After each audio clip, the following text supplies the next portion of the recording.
As everyone shows up on the call, I'd love to have you type into the chat where you're dialing in from. So tell us where you're located. You can put that inside of the in the chat or the Q&A, whatever works. There we go. Great. Luke from Orlando, Florida. Luke, glad you're here. My neighbor. Your neighbor, that's right. Gary is in where? Miami? Yeah, a bit north of Miami, probably closer to Fort Lauderdale, but South Miami area. Yeah. Yeah. Rich from Indianapolis. That's great. Elaine from Johannesburg, South Africa. It's late at night there right now.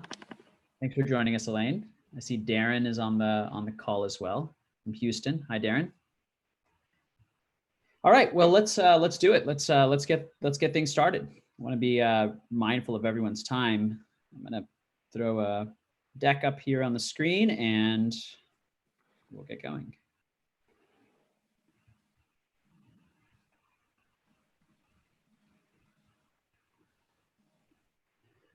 All right. Well, thank you all for joining us here. Hang on a second.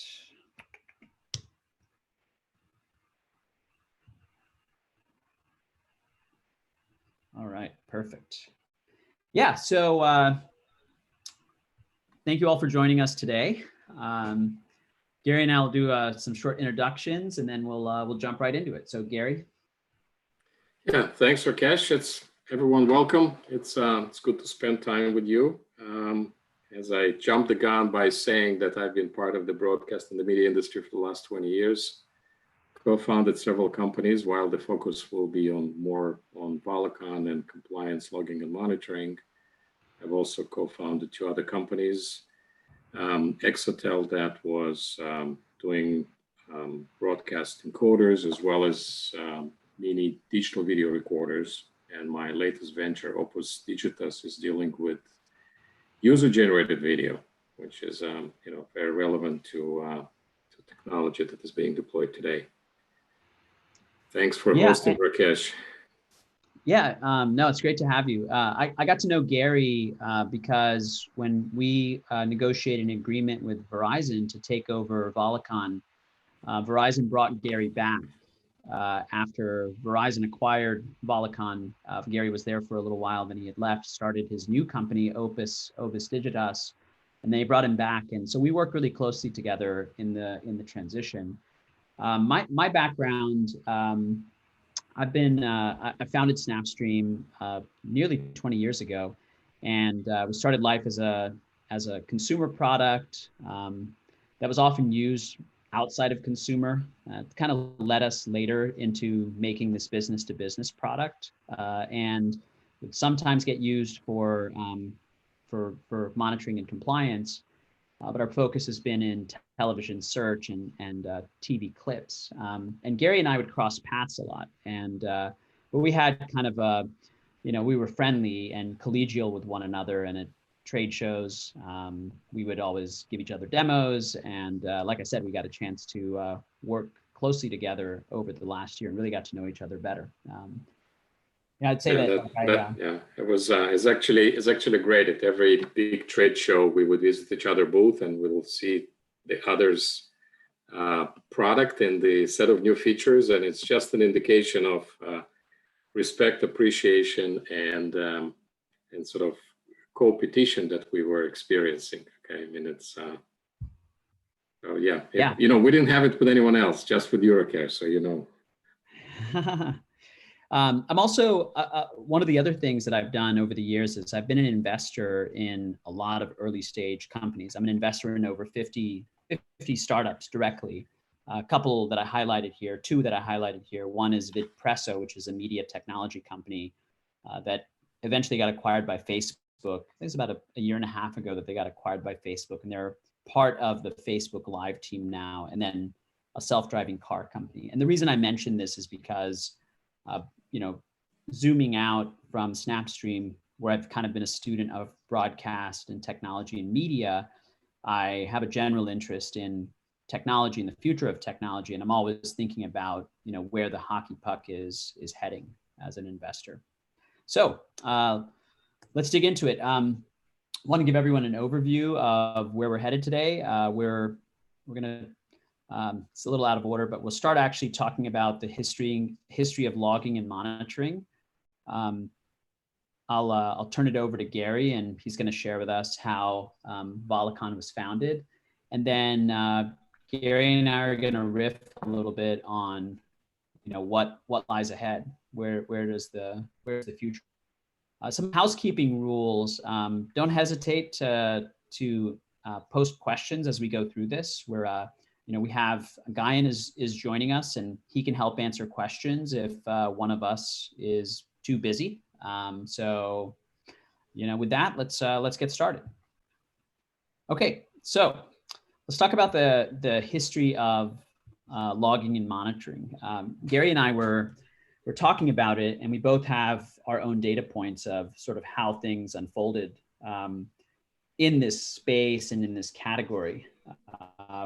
So we kind of like broke it down into 3 sections. Before 2000, with VCRs, sometimes slow record VCRs, digital video recorders, which kind of were marked with the introduction of TiVo, early 2000s, and then later 2000s, second half of that decade, we saw these purpose-built devices for monitoring, and that's really was sort of coincident with Volicon's coming into existence.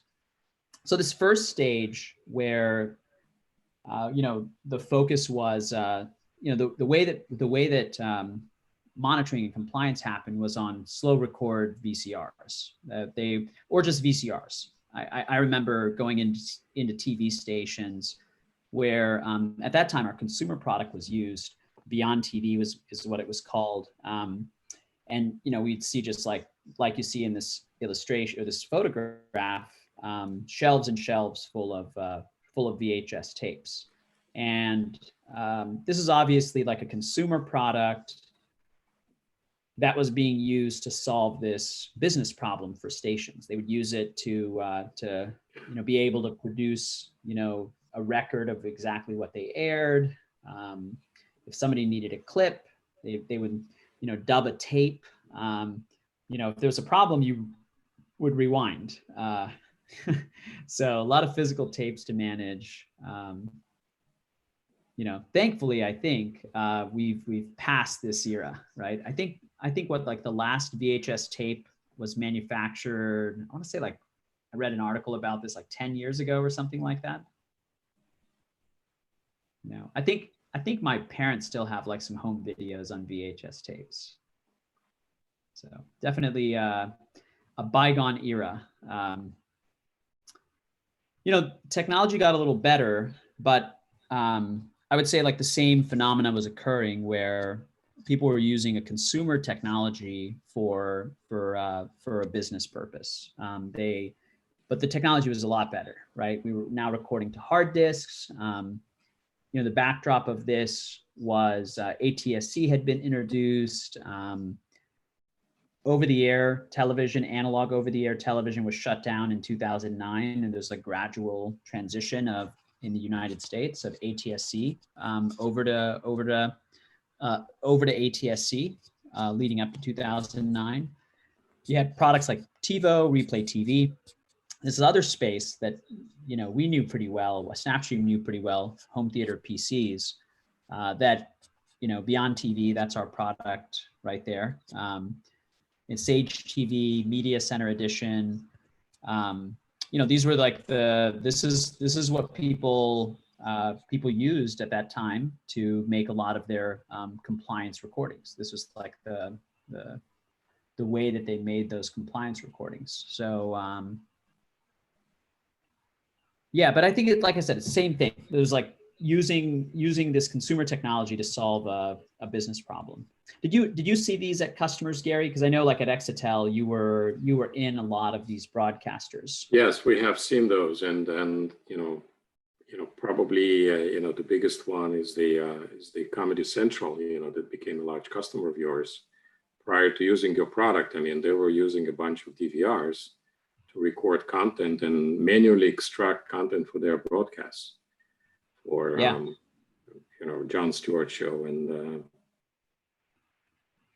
yeah, and it's interesting. We still see yeah. that sometimes. We still see it sometimes that people are doing TV monitoring on these consumer devices, and they have like little cardboard placards that are covering the IR window, so that when they're in front of a rack of these devices, they're not triggering the wrong device to change channels by mistake. They're pretty kludgy setups. They are, but it also indicates, there's ingenuity in trying to use existing technologies to solve business problems. I mean, sometimes it's a good solution, sometimes it's a kludgy solution, as you're indicating. But the good thing about consumer devices, they're relatively inexpensive, they're widely available. There are many vendors that can provide what you're looking for. So if this is not a sophisticated business problem, consumer type of device is a perfectly good option. Yep. Yeah, exactly. Well, moving on to the next point, it wasn't good enough, right? And that's when we started to see in the late 2000s these dedicated monitoring products crop up and really mature and develop into what I think is like a standalone product category today of monitoring and compliance products. And as you'll talk about here in a moment, there was like regulations and a variety of other external factors that made these more and more of a necessity and a baseline for TV stations, for cable networks, broadcast networks, MVPDs, like across the board. Everybody was using these products in this category to ensure compliance, both regulatory compliance, business compliance. Yeah, I think you were saying, Gary, at the time there was really only one other product in the market, right? Other than Volicon, you guys introduced Volicon. Yeah. I mean, it's Mastech was the only product that was available, at least here in North America. Mastech is being a long time player in the broadcast space out of Canada, and so it was Mastech and Volicon that they were kind of like leading the way in the early stages of dedicated monitoring and compliance product. Yeah, cool. Okay, so before I hand it over to you to talk about the history of Volicon, I have a few poll questions. So let me put it up here if I can get this to work.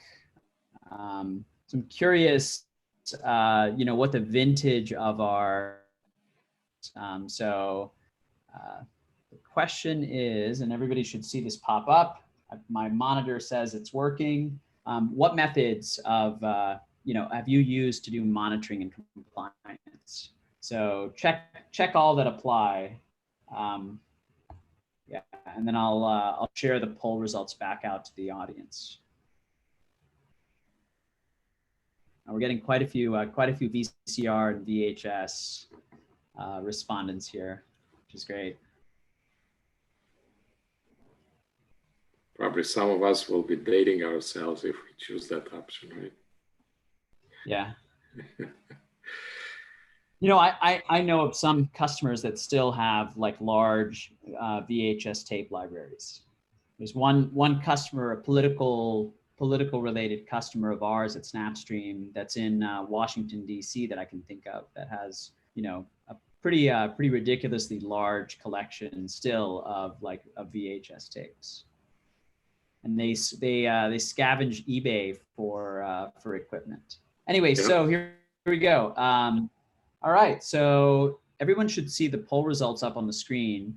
So it looks like about half of the respondents have used VHS tapes and VCRs. I should have asked if anybody type a note into the chat or the Q&A if your organization uses VCRs or VHS tapes today. I'd be really curious to know that.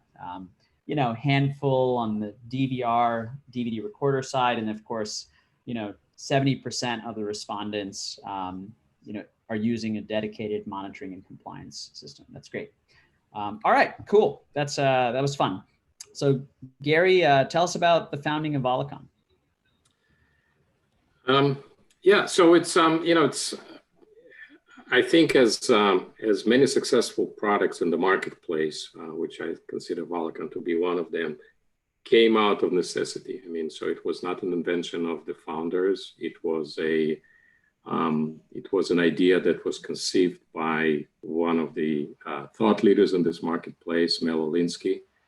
I don't know if I'm seeing the next slide, Rakesh, or.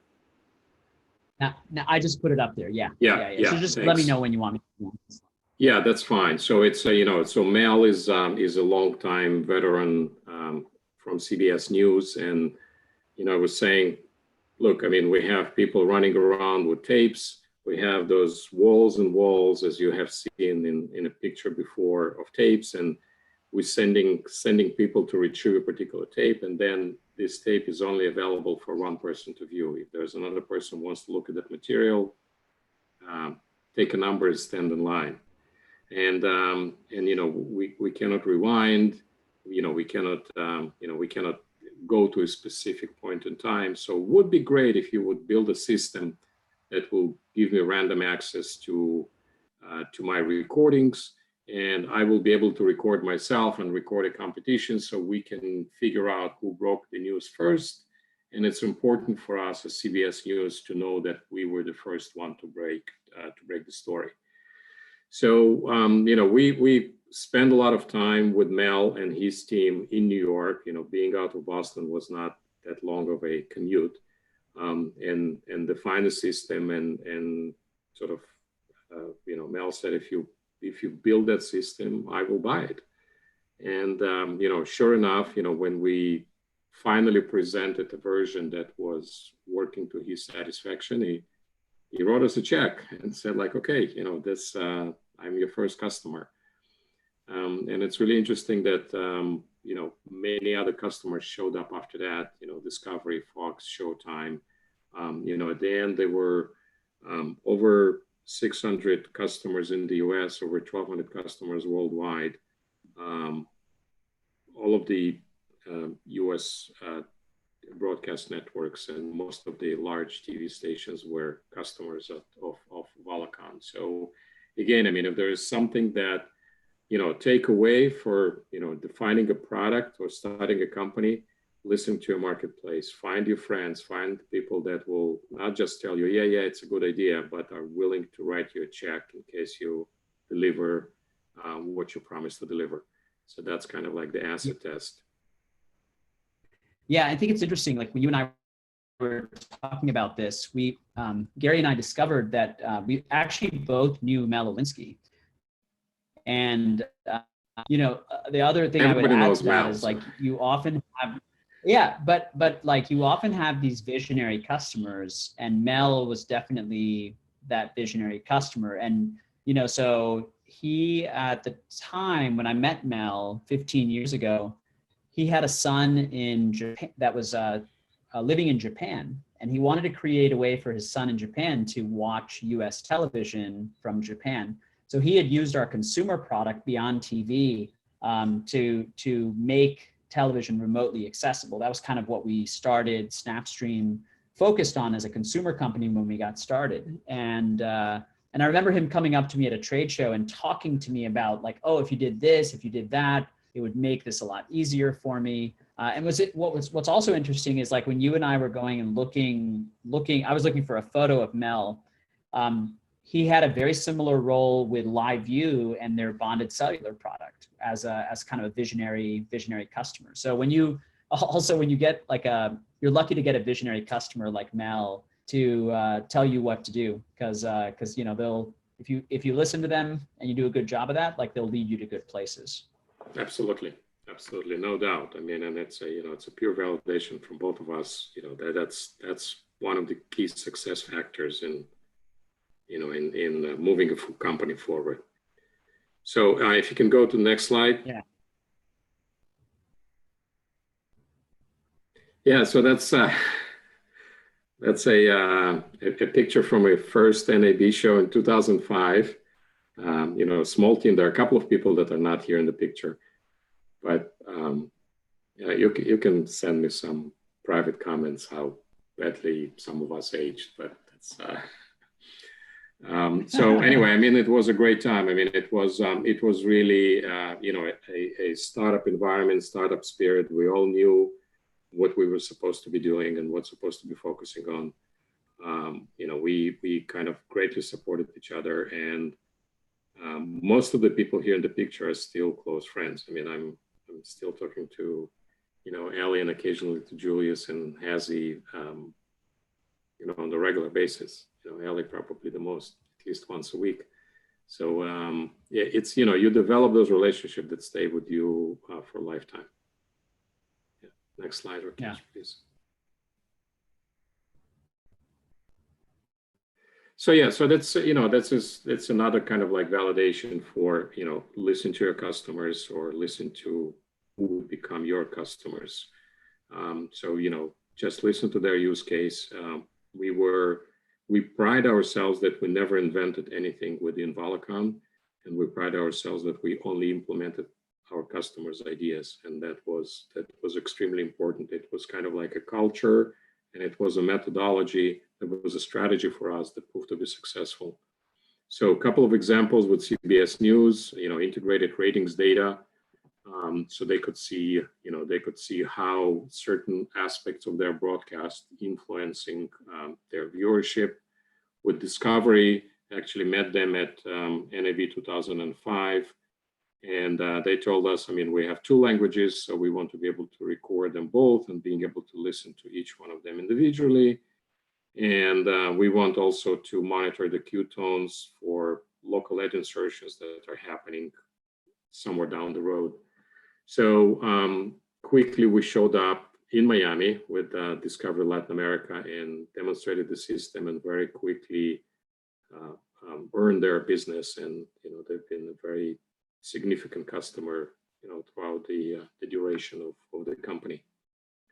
Next slide, Rakesh, please. Yeah.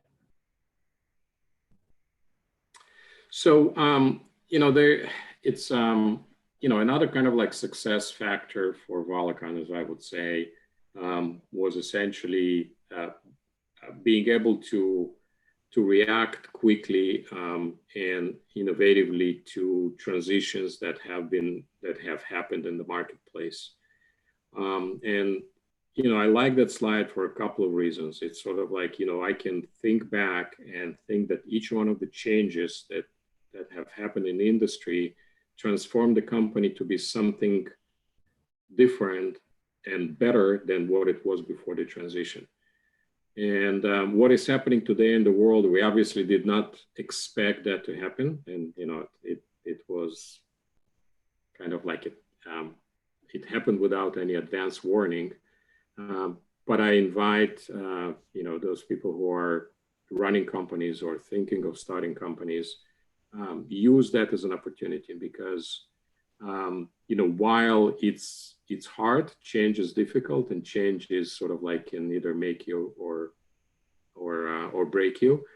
But at the same time, it gives you an opportunity to react better to what is happening in the world and position yourself better. So each one of those transitions, for example, and those are not the only changes that have happened in the industry, but each one of those transformed the company to be a bigger, stronger, a much stronger, you know, a much more significant player in that marketplace of compliance and monitoring. And next slide.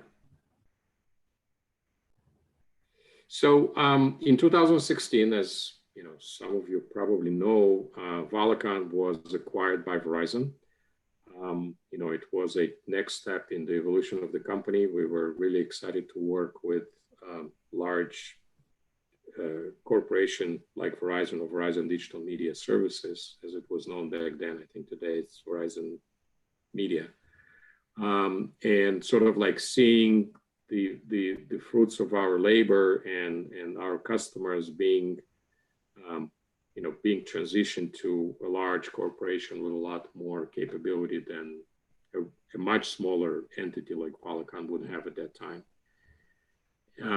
So in 2019, Verizon to reach an agreement with SnapStream to take over Volicon products or Volicon customers, Volicon services. And during that time, this is when Rakesh and I started working closely, and my really intention is that the transition will happen as smoothly as possible. I deeply cared, and I still do, for the customers and the relationship that we have established over the years. So it was very important for me to make it as positive of an experience as possible. And I gladly answered the call from Verizon to come back in and help with that transition.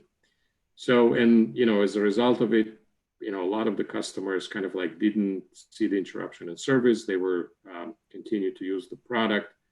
And in 2020, SnapStream introduced its own version of the monitoring and compliance product based on the well-proven technology that they have developed for the last close to 20 years. And they have established themselves as a strong player in that industry. So for them, it was a really natural transition to address the compliance and monitoring use case and continue to be in front of the same strong customers that Volicon had, and new ones as well. So Rakesh, is yours. Yeah, Moco, cool name, by the way. Yeah, exactly. So we, as Gary talked about, we took over the Volicon business from Verizon. I think today have about 150 Volicon customers that get support services from SnapStream. And those are contracts that extend through the middle of this year and then on into 2022 in the case of some customers. We've built a product called Moco, which is a full monitoring and compliance product. It does loudness monitoring, watermark detection, audio watermark detection. It does SCUDdy message monitoring, all of the notifications, all of the capabilities that are important in a monitoring and compliance product.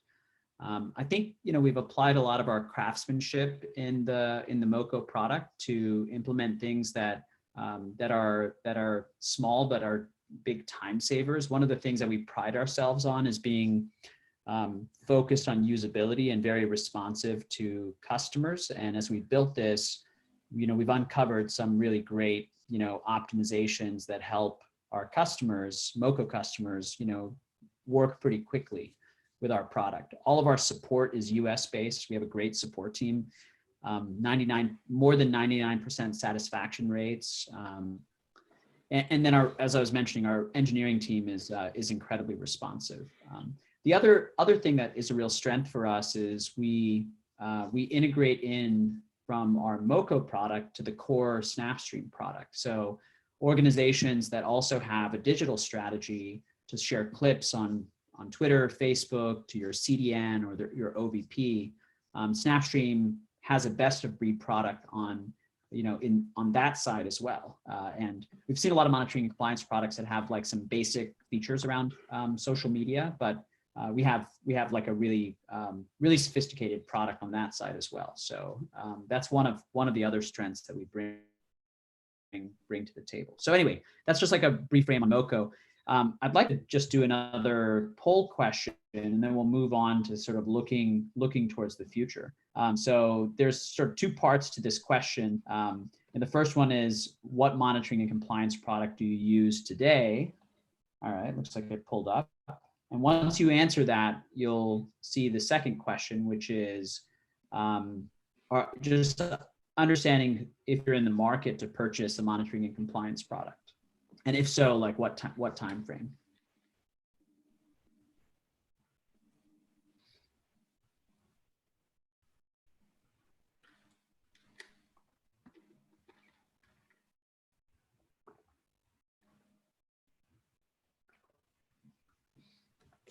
Gary, if you look back at that photo of you and the founding team at Volicon from 2005, what would you say the number one thing is you didn't know at that moment in 2005? Look, I always believe that, being naive is a good thing. So there are a lot of things that we didn't know, and we didn't know how many mistakes we will make, and we have made plenty. But the thing is that it's, sometimes when you know how challenging it's going to be, you're afraid to start it. But once you start it, you kind of like put one foot in front of the other, and you are making success. You're making great progress. Yeah, I don't. I didn't think it would be as exciting as as it turned out to be.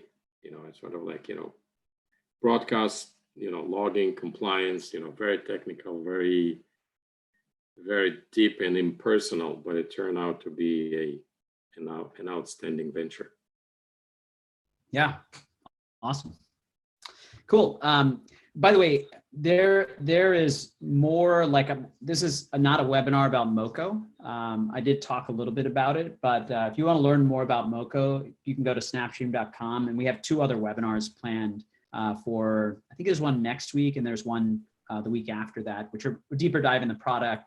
There's also a webinar planned with the technical lead on the product from our engineering team, talking about, there for a Q&A and kind of a roundtable to talk about the product. So let's talk about the future now, Gary. So as we look ahead to the future, and we have a pretty broad frame here, but over let's say what traditionally has been called television, we're in this whole new world. Moving from the kind of the left side of these images, what you see on the left-hand side is basically traditional television, right? Cable providers, satellite providers. You have set-top boxes. Typically, the viewing was done on just a television device inside the home.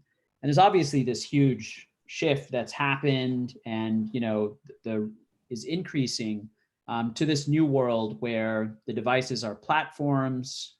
They're apps that run on top of those platforms. So the platforms would be like a Roku or an Apple TV, Android TV. Apps would be sometimes services like Netflix. Could be things like TikTok, Facebook Live. And then, what's interesting also about this new world is a lot of those apps are also have networks associated with them. Obviously, Facebook is the biggest example of that, but TikTok has all these other dynamics. Twitch is a huge network, in a community of people.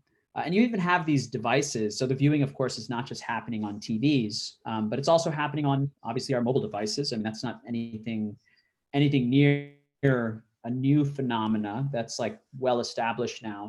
But also you have these like other types of viewing devices. I put the Facebook portal device on here, which is, a video conference device, but it's also a media consumption device. It has like integrations with Facebook's Watch platform. So, this is like I think the backdrop in which, we talk about where things are headed in the future. I don't know if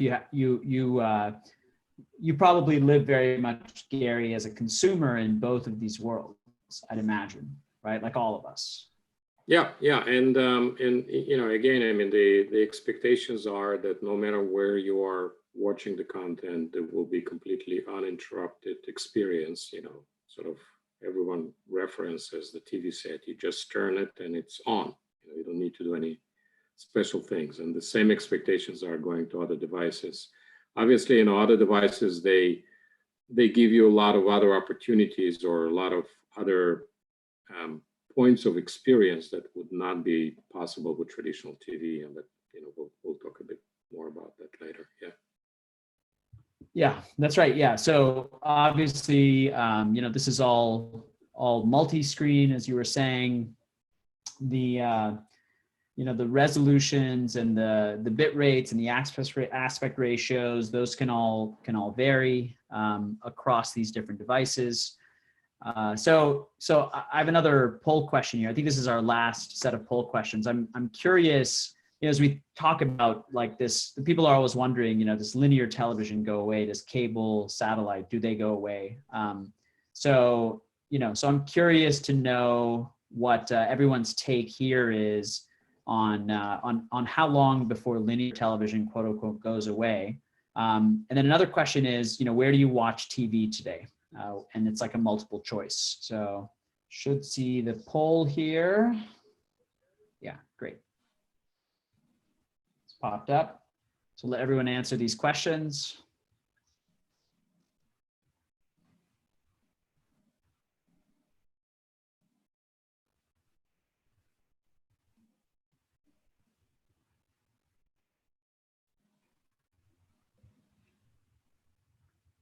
Yeah, we did put one of the places you watch TV as your smart fridge, for those of you that,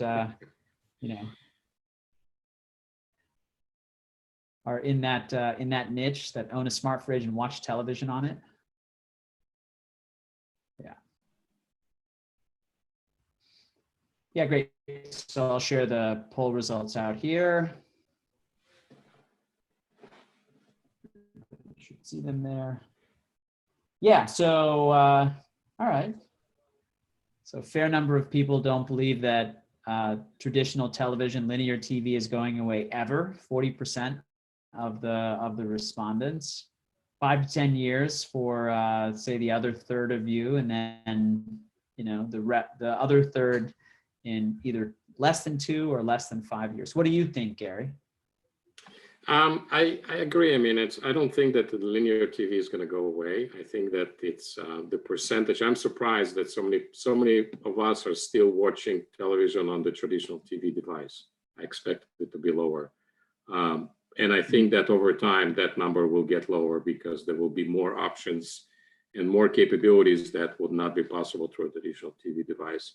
However, I believe that what we call a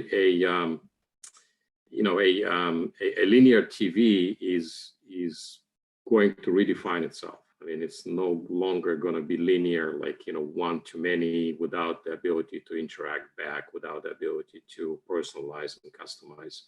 So even things that we are watching, what is called a traditional TV, will have some interactive and personalization components.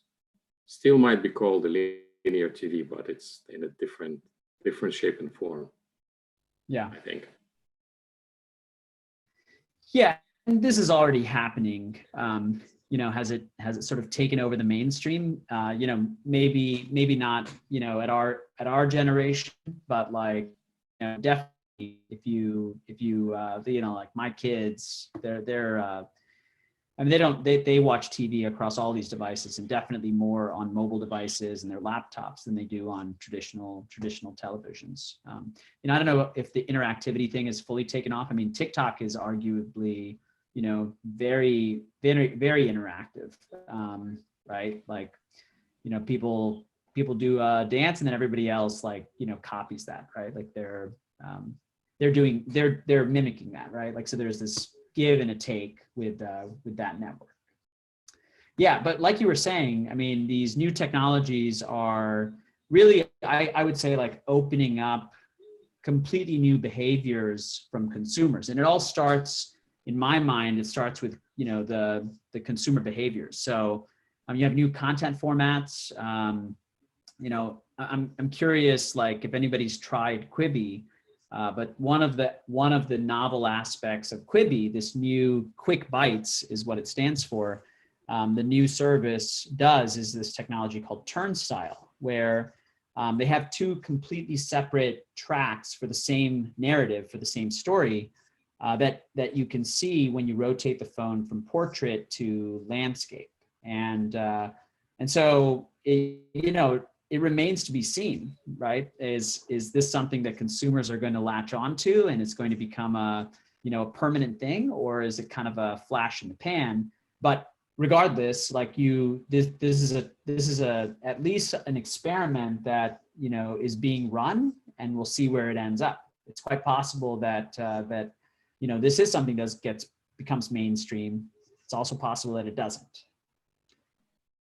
But it's again, I mean, to emphasize what you were saying, Rakesh, it's a great example of taking advantage of the capability that exists with the new display devices.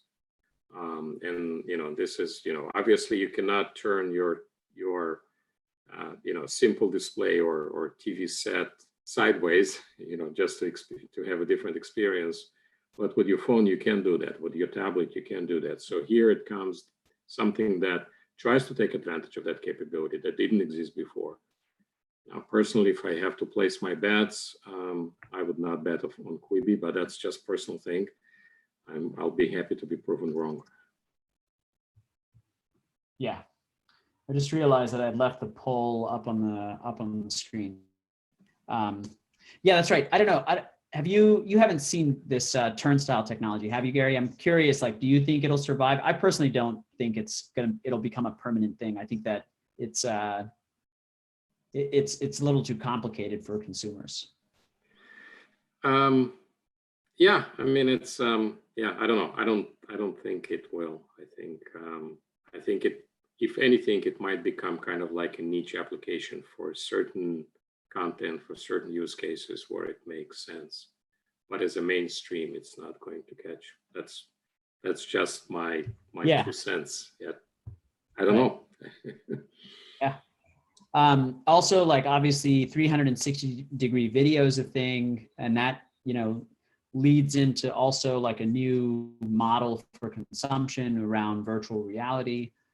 Also, I think this remains to be seen exactly how this enters the mainstream, how virtual reality enters the mainstream. I think it has a lot of potential, and it's being figured out in real time. It's quite possible that what we have happening right now around COVID-19 and people being having to practice social distancing, that's like a big boost for virtual reality. I know that there are a lot of people doing like crisis product management, sort of figuring out how they embrace these the new behaviors, new patterns of usage. The other thing I'll say is, like, we talked about new content types, but like also just the basic viewing experience is being innovated. There was a time when picture-in-picture was the thing that was being used to kind of sell television, and there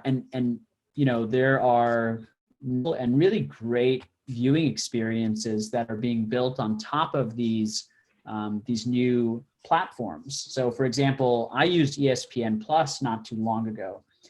And ESPN Plus is great. It lets you create these, multi-picture arrays. So you can watch, if you're a sports fanatic, you can watch 4 things at the same time. So pick, one live event, put it here, and put these other 3 events, as smaller pictures to the right of that. And you can change the audio stream of each of those. I happened to do this with Wimbledon, and I actually discovered that there's wheelchair tennis. Like, I had no idea that there were these, that there was wheelchair tennis, but that was something that, also is like, there's obviously infinite inventory with the internet. So you can air everything, as opposed to like having the limited inventory of a single broadcast channel. Yeah, and it's another great example, sort of like Olympics. It's there's so much that is going on, and the broadcasters or the event organizers, they have to pick what is happening as a main event, and that's the one that's being broadcasted. So with OTT services, there's essentially a limitless number of channels that you can create, and number of user experience and combination of stuff. And that's another great example. That's something that what we call traditional TV would not be possible, right? Or linear TV. Although there are some attempts to do that, they're creating picture-in-picture, but then it's not as flexible as something that you roll your own version of it. Yeah. Yeah, that's right. The example I have on the right here, maybe by a show of hands, you can click to raise your hand in the interface. How many people here have used Netflix Party? Has anybody used this? So I used this a couple weeks ago with some friends, and it lets you watch a movie on Netflix or a TV show on Netflix in synchronization with other people. So everybody is watching the same show. In our case, we were watching, it was like two of my friends in two different places. We're all watching The Good Place. And when I hit pause, it paused it for everyone else. And in real time, we had chat comments that were going as we were watching. These kind of like joint watch experiences, also possible because of these technology platforms. So, this is all really just to say that, consumer behavior is going to be shaped by this. And then in turn, that those behaviors are going to shape, they're going to shape the technologies and the way that, monitoring and compliance, or things that are equivalent to monitoring and compliance in this new world, are done.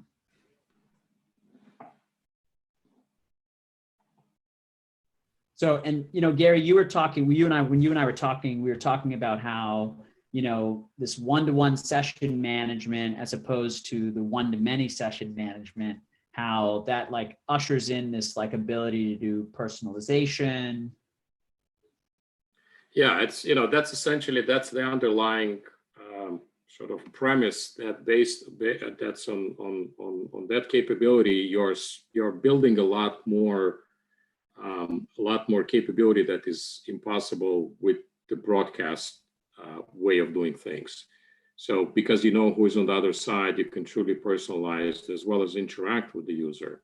So, I've mentioned that, Opus Digitas is doing user-generated videos. So you can, allow the users the viewers on the other side, become producers or become, contributors of the content. There's nothing that stops us from doing that. We just have to find the right way to utilize that capability. And more of that is happening. I mean, we see personalized, advertisement, personalized content. And it's sort of, I believe that over time, it will break some of the stigmas that have been created around commercials and about advertisement. I mean, we're all being annoyed by it because it's not relevant to what we're looking at. But, give me stuff that I'm highly interested in, and it becomes, more informative. It becomes more attractive to me, more personal to me. So, I believe that over time we will find ways to eliminate this negative stigma that is associated with advertisement and create value in the process. I don't know about that. I don't know if we'll I can dream. I have a dream. Well, I mean, I think that I think it can definitely be made. It can be made more useful.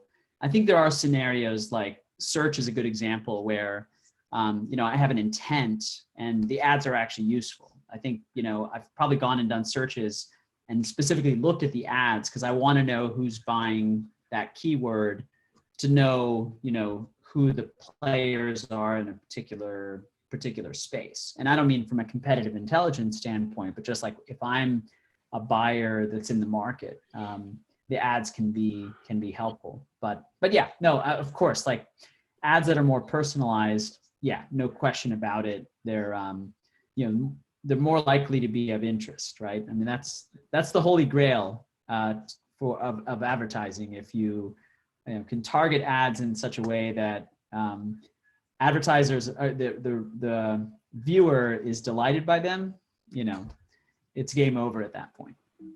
So yeah, Gary, I mean, obviously now if we go to the sort of, away from the consumer behaviors and talk more about the back end, you and I were talking about cloud-based workflows.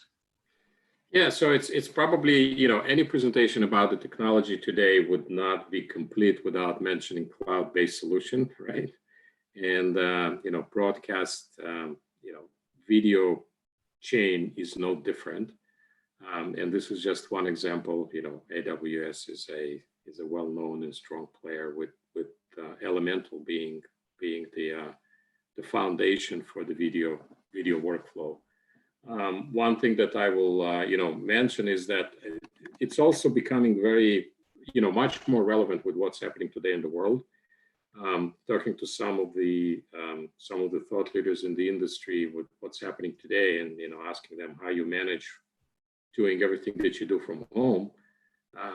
Cloud is definitely a big help in there. Okay, it might not solve all of the issues, but it definitely solves a lot of them, where you can virtually connect different components and virtually connect cables from one device to another and share content and so forth, that would not be possible accomplishing just by sitting in front of the computer and not have physical access to the facility. One thing that was sort of stopping from completing this workflow was how do we reliably and inexpensively deliver live source into the cloud. And with recent initiatives by RIST, RIST, consortium with players like Zixi and VideoFlow, there are solutions today that allow you to use an existing public internet infrastructure and essentially deliver live content to the cloud. And once it's there, you essentially can build and customize your workflow out of AWS components, but as well as other components as well, and have it completely reliable and uninterrupted experience across all the different devices. So it's a complex thing that it's becoming possible because it's all in one place.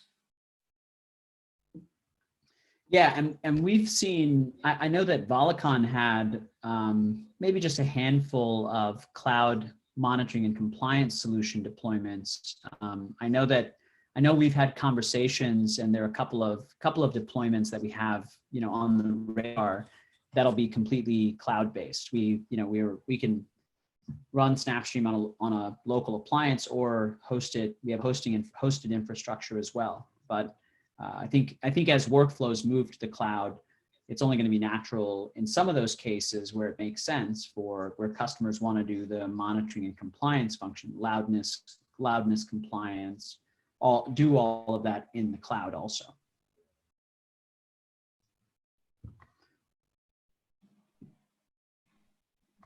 So then, talk for a moment about data-driven video, because data is like increasingly drives video today.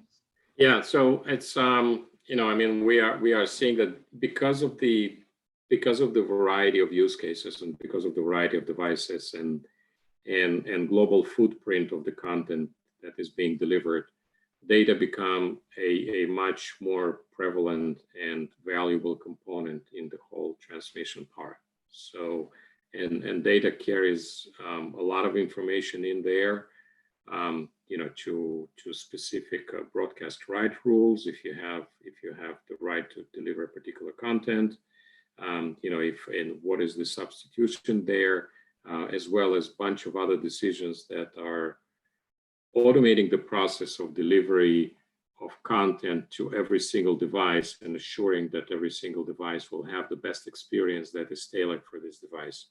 So, automatic format description, AFD, is one of them. Because we have variety of resolutions and aspect ratios, so how do you optimize for each one of them?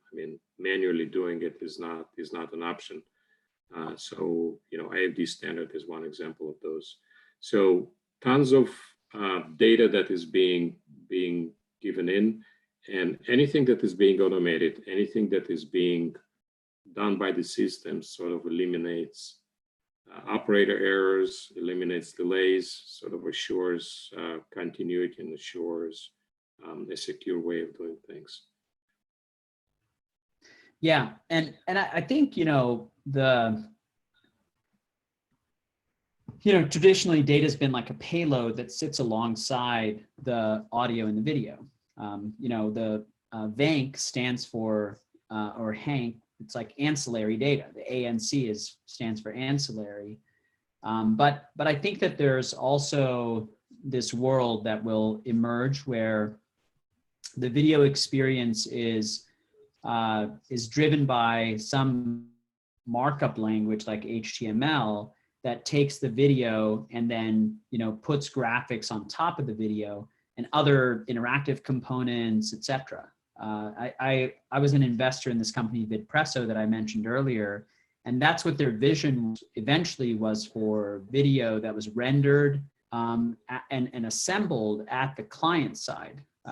And now they're on the Facebook team, and I suspect that some of that is a part of what they're working on over there. But in this sort of world where video is just one of the inputs to the video experience, you can imagine a video experience that's completely responsive, and where the score and all the other information is rendered on top of the video, and the framing of the video is all done algorithmically at the client side, right? Dependent on a whole variety of factors, including that's how ads get inserted, etc. So I think I feel like that's kind of the where this all heads. So we'll go into Q&A, and maybe a question I'll ask you, Gary, as we go into Q&A is what does this all mean to the broadcast industry and compliance monitoring? Like what do you think all these changes on consumer behavior and devices and the services and the platforms, what are the implications of that for broadcast monitoring and compliance? Yeah, so I probably have bad news and good news, I think. The challenge for the broadcast engineers just becoming more and more complex.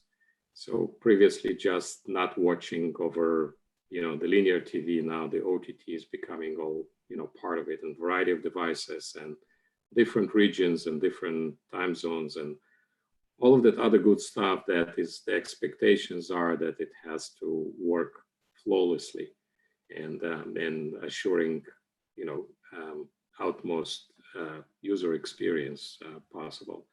So that's the bad news, and coming from that industry, watching a lot of those guys, I mean, they are wearing 17 different hats. They're doing so much. So how do you find the time to do more within the limited hours that you have during the day? So that's the bad news. I mean, the good news is that what we are seeing is that the same way as the broadcast infrastructure was merged together with the IT infrastructure, and a lot of the IT technologies and capabilities become available, as part of the broadcast chain, simplifying, automating it, and making it simpler to manage. The same thing that we see with what is usually called linear or traditional TV and the OTT. I mean, all of that is beginning to merge. They are sort of like the same entity that are responsible for it. And there are a lot more tools and a lot more capabilities, a lot more vendors, a lot more smart companies that are providing solutions to make your job as a broadcast engineer easier. So that's the good news. The other good news is it's still exciting. I mean, it's never dull, it's never boring. There's a lot more complexity. There are a lot more cool stuff that is happening and that's exciting time to be part of that industry. Yeah, well, I want to open it up for Q&A, and we can stick around for a few minutes. I was just looking at the time. We're right at an hour. But Gary, are you fine to hang out for a little bit if we want to take questions? Sure. Yeah. Awesome. So fire away with your questions. There was one discussion that I was having with Stephen in the panel, and he pointed out that in some of the places we talked about traditional TV, and we were referring to just the display device, which is absolutely true. And he was making the point that that as like a display device where it's like passive, TV watching on a couch in the living room. You know, his belief that that's not going away. And I got to say, I agree with that. Like, you know, I don't think that that sort of scenario of TV watching is going to die anytime soon. Yeah, very good point. So, yeah, do we have anybody have any questions? I think I lost my Q&A slide here. I'll stop. You know, our contact information is on the slide, by the way. So if you have any questions, you can send those over to us. Or if you want to get in touch with me or with Gary later, all the information is there. Any questions from the audience? That doesn't look like it. So Gary, thank you so much for joining and sharing your story of how Volicon was founded and the broadcast monitoring and compliance industry. My pleasure. Enjoyed it. Thank you for hosting, and thank you all who participated. It's been a pleasure. Thank you. Awesome. Thanks, everyone. Bye.